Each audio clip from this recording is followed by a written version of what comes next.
Well, thanks for those of you who are joining us here. So I'm going to talk a little bit about Guidespark, and I think for me, some of the areas that I'm going to start to talk about is Guidespark is really about communications, and since this is a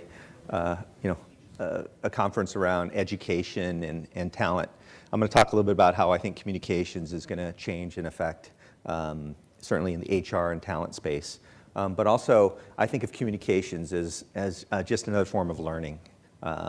Learning tends to be very formal, and communications for me is really about informal communications. And I think, if you look at it, most of the communications in a company is really informal, and that's really what Guidespark is focused on.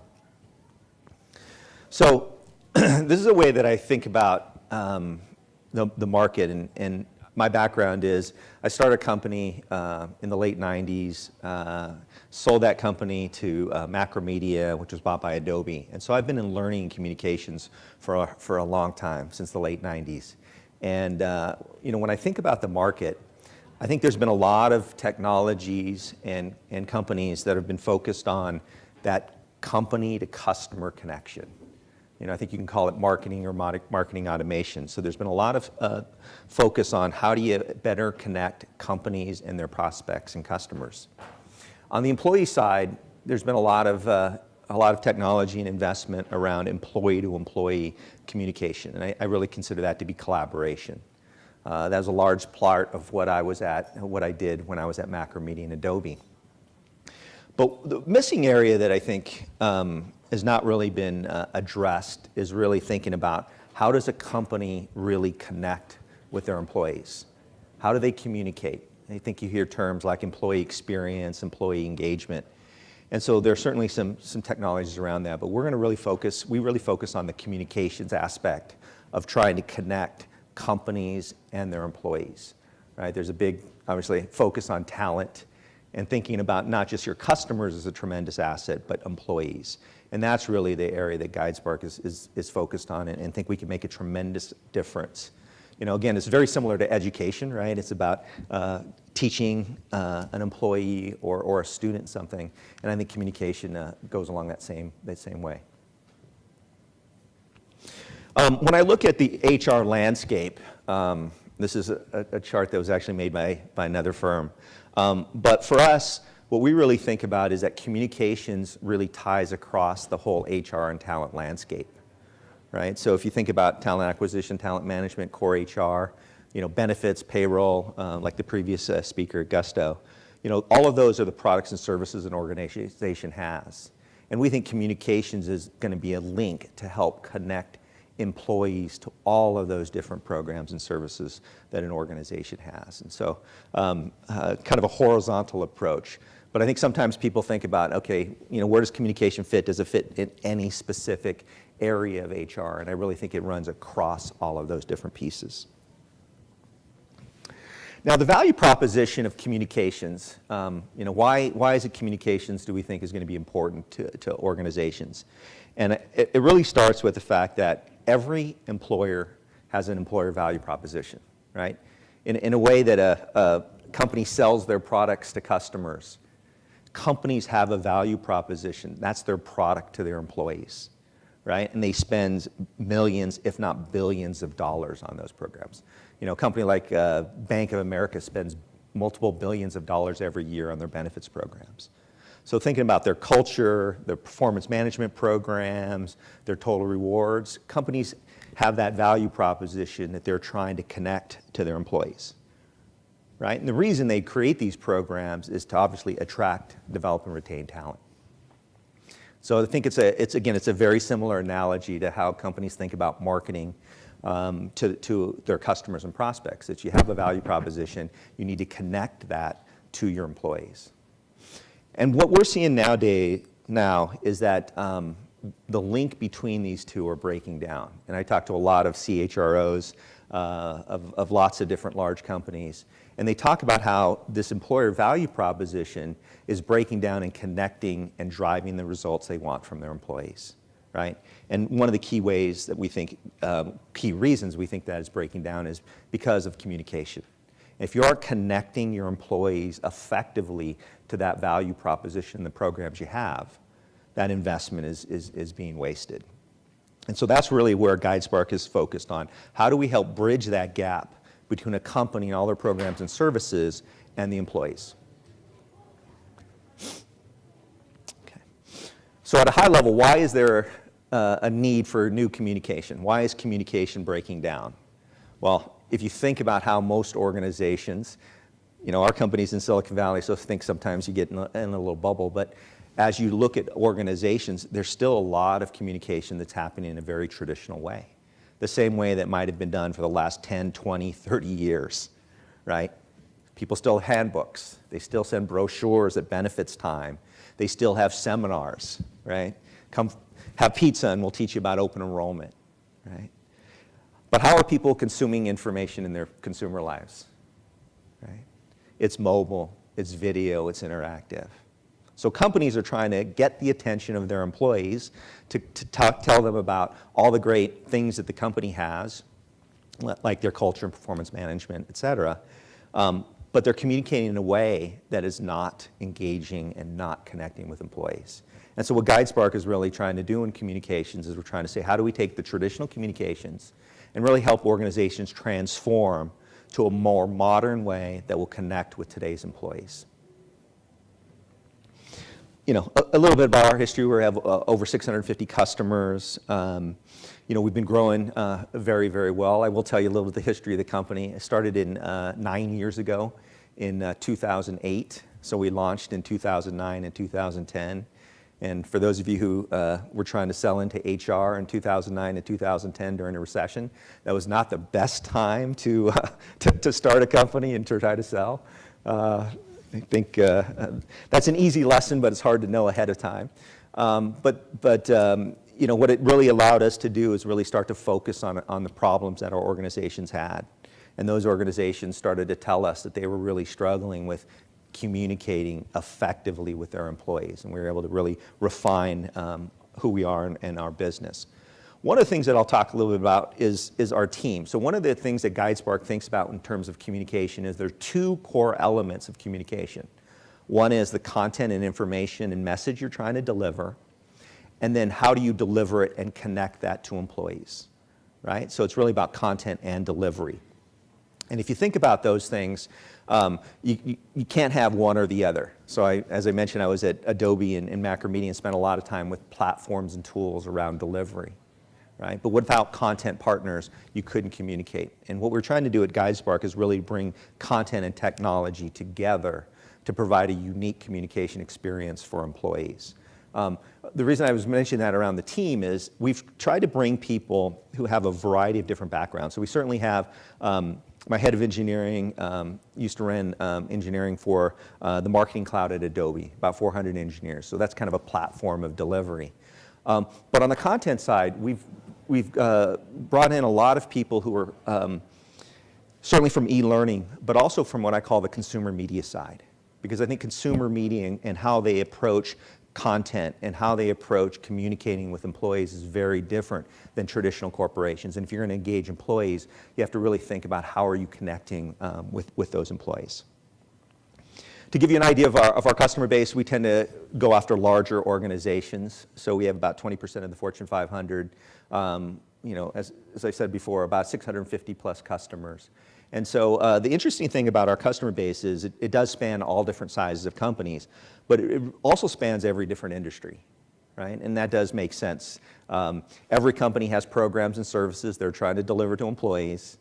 And I can tell you, many and most of them are really struggling to connect that message to their employees. And so it's given us an interesting ability to really learn from over 650 customers about what works, what doesn't work, size companies, industries. And I think that that's an important message that is important in these early days of communications is how do you continue to measure and iterate around what's going to work. And the best way is obviously to try communications with a variety of different employee types and see what works.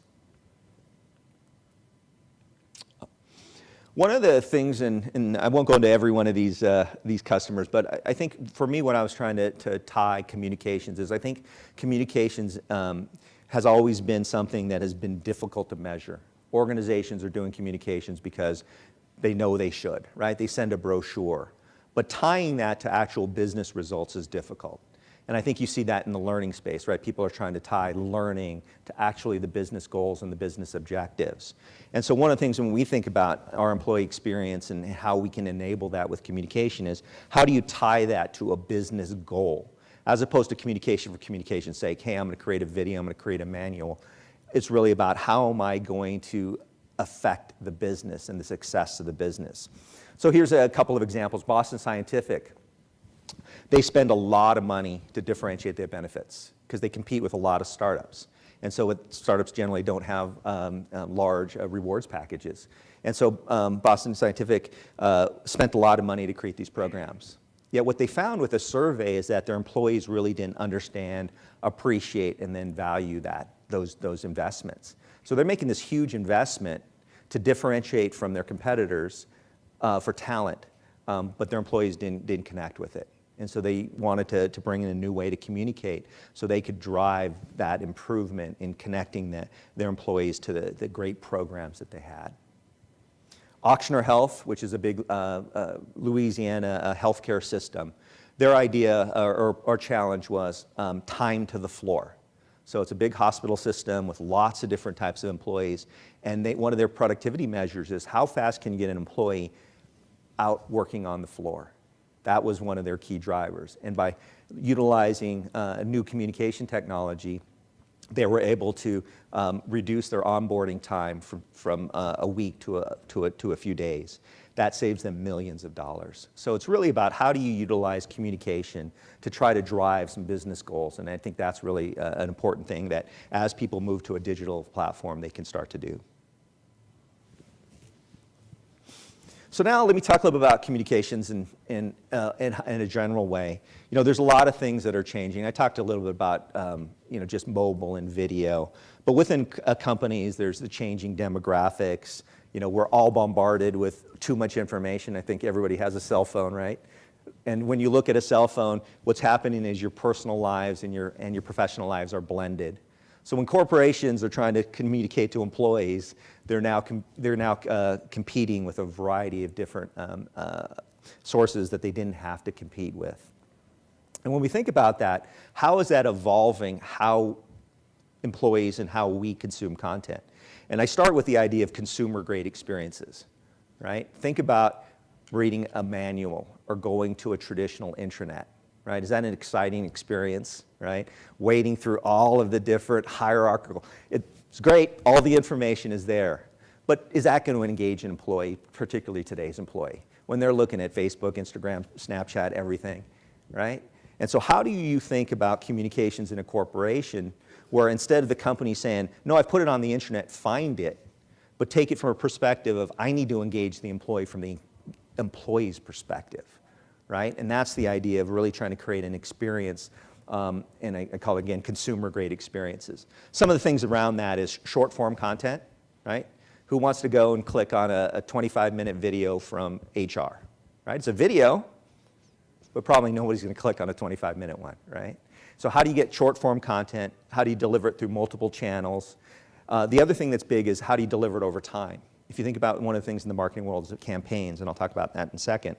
And then obviously to measure and iterate, right? With a digital platform, you can now measure and iterate communications. And again, instead of just saying it's communication for communication's sake, it's trying to drive business goals. The analogy that I've mentioned a few times is thinking about marketing and marketing automation, and the move to digital, and then the move to campaigns and experiences, right? So if you think about where organizations out in connecting with their prospects and customers, they started to focus on campaigns and experiences, right? Because before, they would create this digital content and they put it out there, but it wasn't engaging. And so they're having to continue to move along with new ideas to really engage employees. And that's a parallel that we think is going to happen internally. I've talked to, again, a lot of HR organizations who are talking about the idea of campaigns, right? Instead of us in our communications, just a one-time communications, it's really about thinking about, how can I deliver campaigns to my employees around topics that will then allow them to consume little bits of content over time, right? That's what we do in our personal lives. If I want a little bit of information, I get a little bit, and then it takes me down a path. And then also, as I talked about, consumer-grade experiences. So those are the things that we think are going to be really important as communications evolves.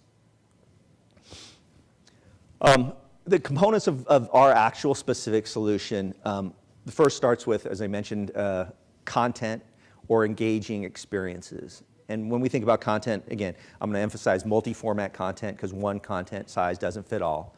The other thing that's important around company-specific content is to make it feel and be customized to that organization, right? So when you think about enhancing a value proposition for an organization, you want to make sure that employee connects with that company's brand, style, and information. And so when we create engaging experiences, we think are very important, not only to create them consumer-grade experiences, but also make it feel, act, and look like the company.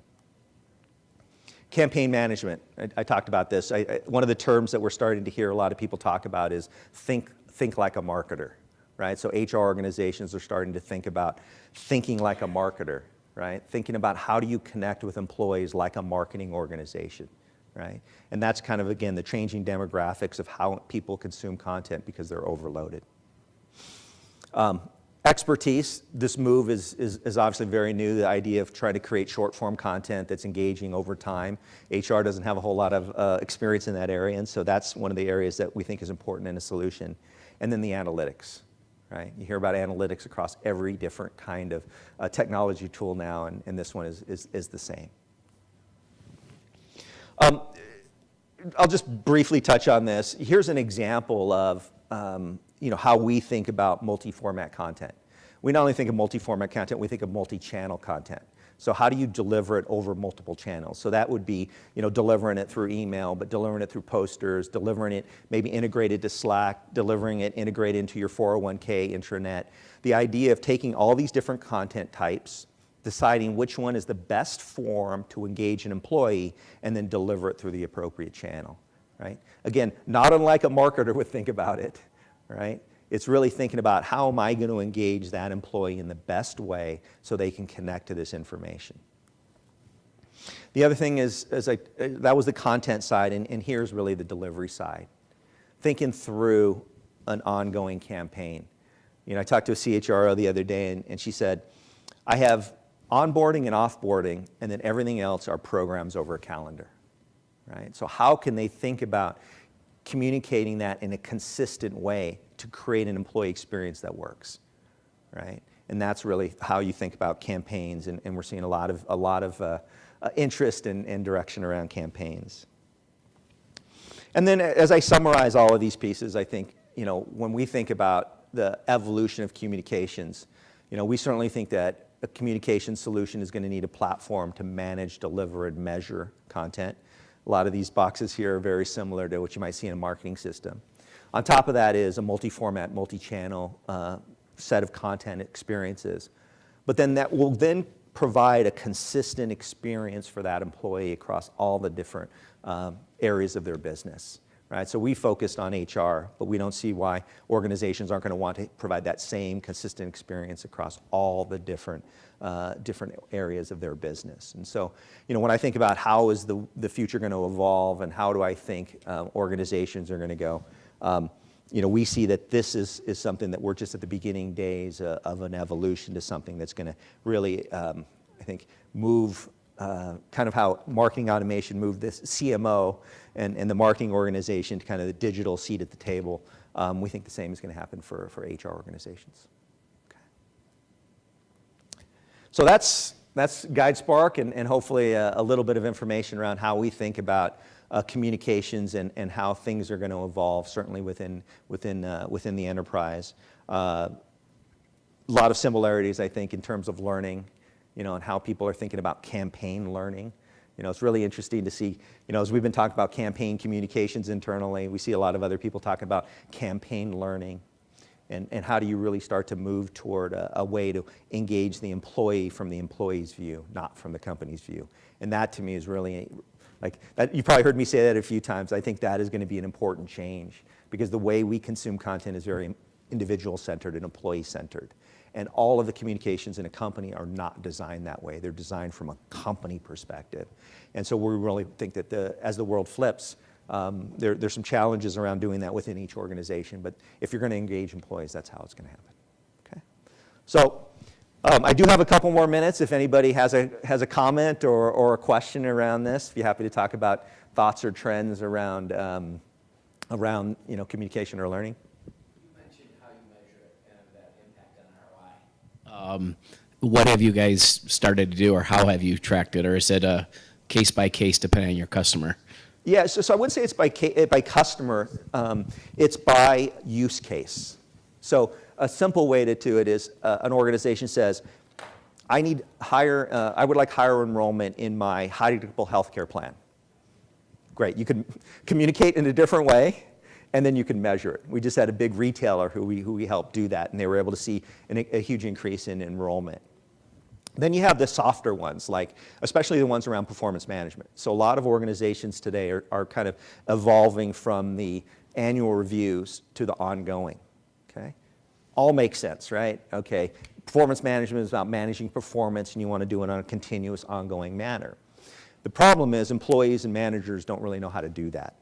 And just saying, here, let me train you once, has not been as effective in many organizations. And so the idea of being able to then help them do that in a small, ongoing way has been effective.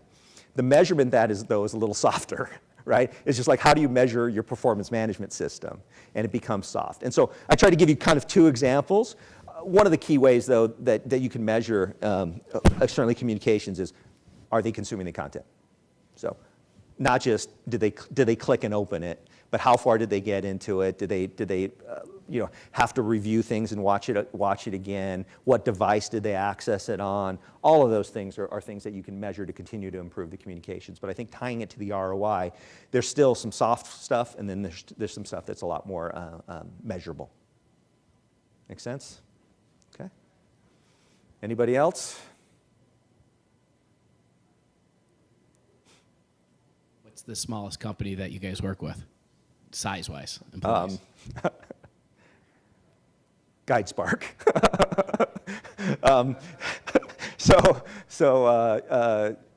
Yeah, we've had customers who have been around under 200 employees, but their communication challenges are not as big as some of the Fortune 500 companies we work with. So we've tended to focus a lot of this on the larger organizations. What it does, I joke a little bit about size. What it does is really what the problem is, right? How important is the problem? There's certainly smaller organizations that have a problem of distributed employees and trying to really influence a value proposition. But I'd say, communication challenges is when you're trying to communicate to a larger group of people. Okay. Can you talk a little bit about the model? Are you signing these folks up for multi-year subscriptions? Is that how you... Yes. So our communication, which includes both content and technology, is all a SaaS-based model. So it's all subscriptions, primarily now we're at 2 and 3 year deals, because the idea is that it does take time to evolve your communications, right? You can't just do it once and then, oh, it's magically going to fix. It's, for me, an ongoing process where you're saying, okay, I'm going to transition from my traditional communications to something that's more digital, more engaging. But very few companies want to say, okay, no more brochures, no more seminars, no more emails. It's really a transition period. Okay. All right, made it right on 25 minutes. Thank you all.